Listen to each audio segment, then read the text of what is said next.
Gram सभा में अब परिवर्तन का पैगाम चला।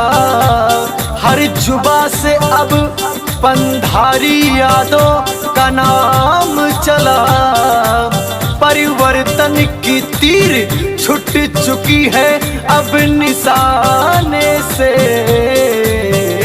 ग्राम सभा सरवरपुर में विकास होगा, कह दो इस जमाने से।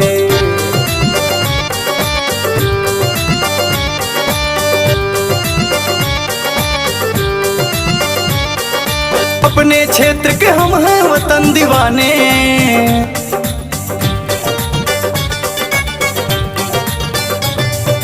अपने क्षेत्र के हम हैं वतन दीवाने। ग्राम सरवरपुर को अपना माने, हम हैं पंधारी यादव के दीवाने। हम हैं पंधारी यादव के दीवाने। हम हैं पंधारी यादव के दीवाने। हम हैं पंधारी यादव के दीवाने। हम हैं पंधारी यादव के दीवाने। हम हैं पंधारी यादव के दीवाने।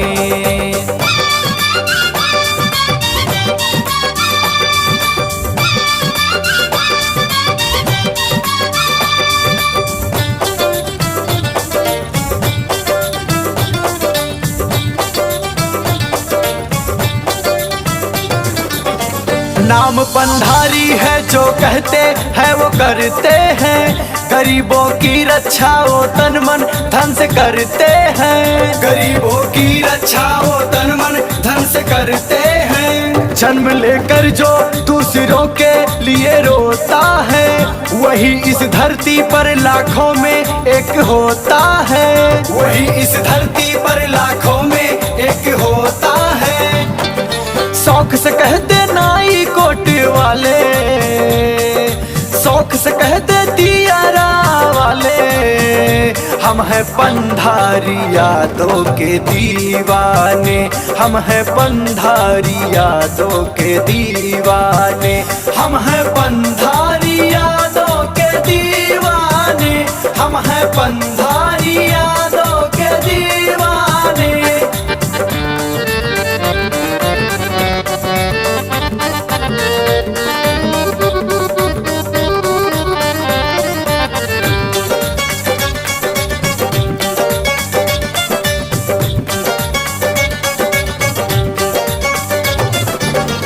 बसे पंधारी जी सरवरपुर के तन मन में। बसा है कादीपुर भरपूर धड़कन में। बसा है कादीपुर भरपूर धड़कन में। सरवरपुर में हम काम खूब कराएंगे। शहर की सुविधा सारी गांव में ले आएंगे। शहर की सुविधा सारी गांव में ले आएंगे। वही है मेरा दर्द जो मेरी जाने।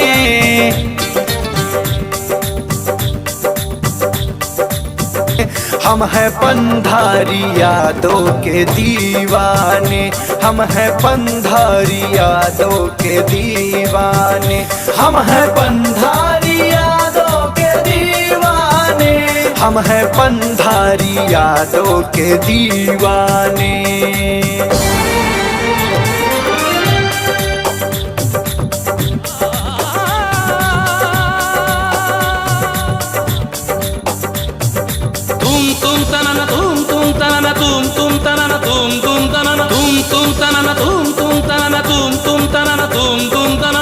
नाम पंधारी ऐसा चले आंधी के जैसा।